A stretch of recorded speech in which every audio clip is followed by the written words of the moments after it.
Hi, it's Valerie from my Stitchin Dolliverse.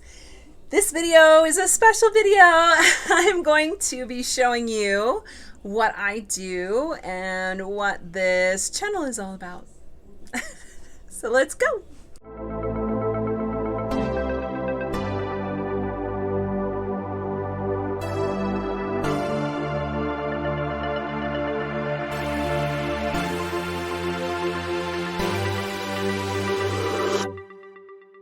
So if you're new here, hi, my name is Valerie.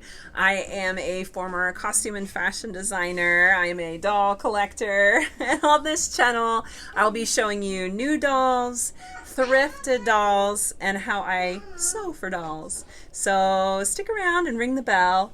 I post videos once a week.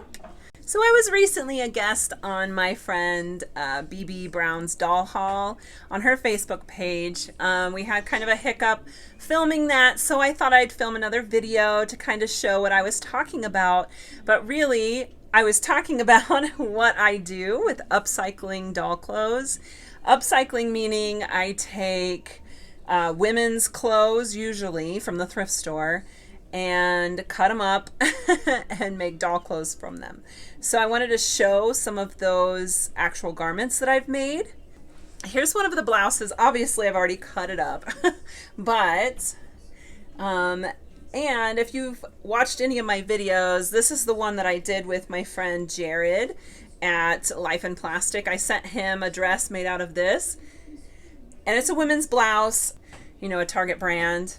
But I liked the little ruffles here, and I love the print. Very cute. So I made him a dress, and I made myself a dress, and he made earrings and jewelry for both dolls. And this is my doll. So if you've seen the video, I showed me draping this dress onto her. It has an open back. Very 70s. I mean, that's kind of what it looked like to me, this fabric.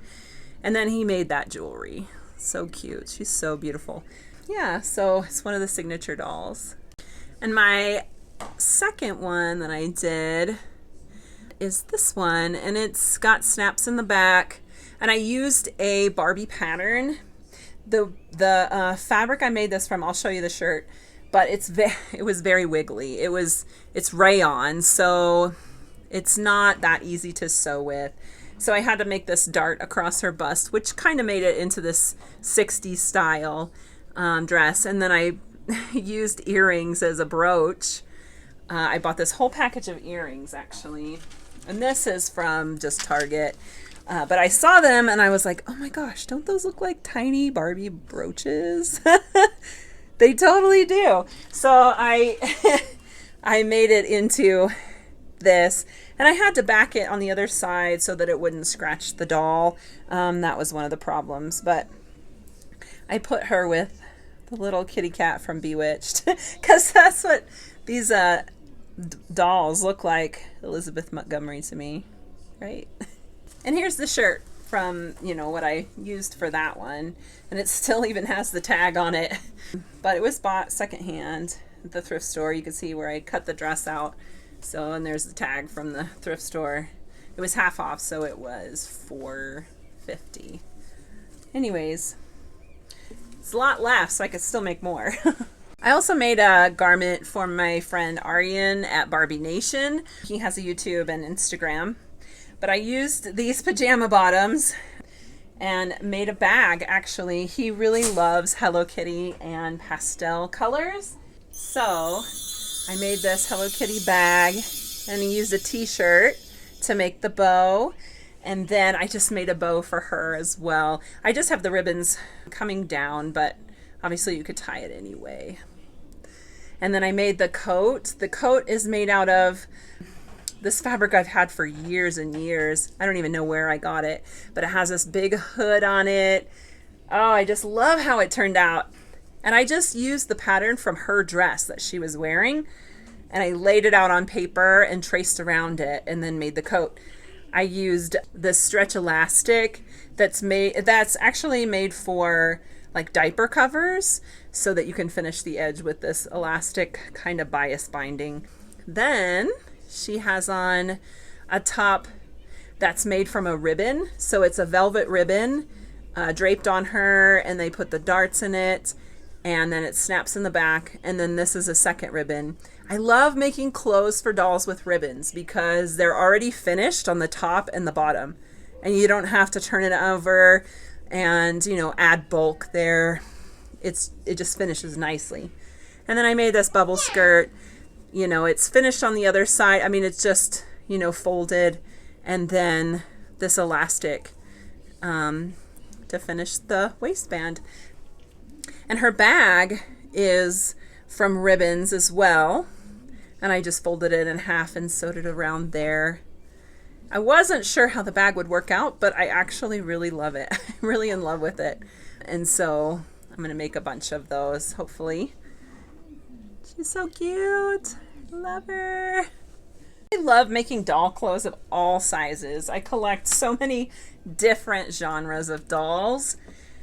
These are the Ucanon, I think is how you say it, ball jointed dolls. Her glasses are kind of big, but they work. Her hair needs a little brushing and tending to, but they're very beautiful ball jointed dolls. So I made this dress for her, and this was from fabric that my sister-in-law gave me, and it was made, she made blouses from this. It's like a kind of like a cotton crepe looking fabric, and it has these, I love that it has these like ribbons in between, and so, you know, I put it so it would just fit across the top. They're overlapping just a tiny bit, but that it could bell out, you know. From there, I think I really loved how this turned out.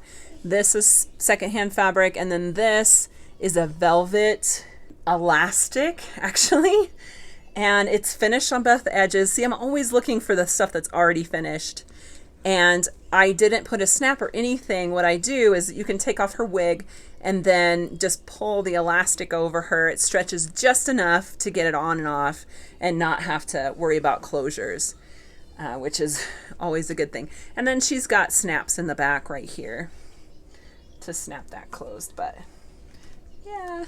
And then I really love Blythe. I do have a Blythe collection. I don't have all my dolls out, but I just love that big-eyed doll look. But I made this dress for her, and these fabrics I've had for a long time. These trims, it's teeny tiny. It's actually rickrack if you look, for kids' clothes actually. I bought them at an estate sale years ago, those rickrack, but it fits with scale, you know, with her. And all of this, the flowers and the bubbles are good, you know, scale for this doll. And then also I did put a vintage trim on her waist, which is also for kids' clothing. So I'm always looking at like finishing it the easiest way, and where it's not going to create like a huge bulk there. And then you always want to look for the right scale of print, but then also the right weight of fabric. I made her crinoline with blue and pink, since the dress is blue and pink, but anyways, super cute. So the other thing I've been working on are these kits for an 18-inch doll, like the Our Generation or American Girl doll. I have these. So it's basically this like A-line dress right there. Very simple. I didn't include the pockets just because pockets are a little tricky. And I like the dress just how it is. But I have them pre-cut. I have the front and the back. Actually, there are two backs.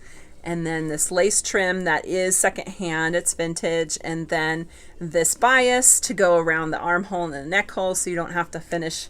Well, it's to make it the finishing easier and look nicer. And then also in the kit, I have straight pins and sewing needles, hand sewing needles, and embroidery thread, which is how I would sew it. And then also 2 pieces of the soft Velcro. It's not the giant hook and loop Velcro. Those I do not like because they get hooked on everything, including they snag clothes, they snag hair. But it's actually hook and loop tape. That's what they call it now. And it's like very short. and not actual hooks on this side, so it doesn't really get hooked on anything. But this is for making diaper covers. See, I have all this diaper cover stuff because I have a lot of kids, and I had made diapers for them, but I have leftover, and I feel like this works really well for dolls versus the regular, like, really big Velcro. Another thing I wanted to show is something I tried out just recently, and it's crocheted. I'm not a knitter. I like to crochet little cardigan with short sleeves. It was a new thing that I tried. It's crossed over so it snaps for her. I put 2 snaps on here. See, one there, so that it closes nicely and fits her well. It was just go crochet as you go kind of thing, but I'll show you the hooks. They're very tiny, and it's almost like for making lace, I believe. Not tatting, but crochet. But here they are. They're very tiny. Here's, I think, the tiniest one. Look at that. Oh my gosh, it is really tiny. And here's a sample of one that I haven't, you know, done before. I have to wear glasses now to do that, but it's just something fun to sit and like watch a movie or watch something and do it at the same time. So if sewing doll clothes is something that you're really into or you want to learn more about, that's what I'm going to be showing more of on my channel. I do want to say, if you did want to get into it, one of the tips here is to get a tailor's point, and it's for making collars and cuffs and stuff for men's clothing or women's clothing. It's really good for pressing doll clothes because it's really small here. But not only the tailor's point, also I use dowel rods for pressing sleeves open, because really, to make it look professional and really well sewn, having it pressed well is important. So the dowel rod goes right into the sleeve and you can press it really well. So if there's anything in particular that you would like to see, like making clothes for Barbie or making clothes for Monster High or LOL or Rainbow High or whatever, Blythe, I have it all. Just let me know in the comments below, and yeah, I'm excited to show you and start creating some garments. Thanks for watching. I'll see you next time. Bye.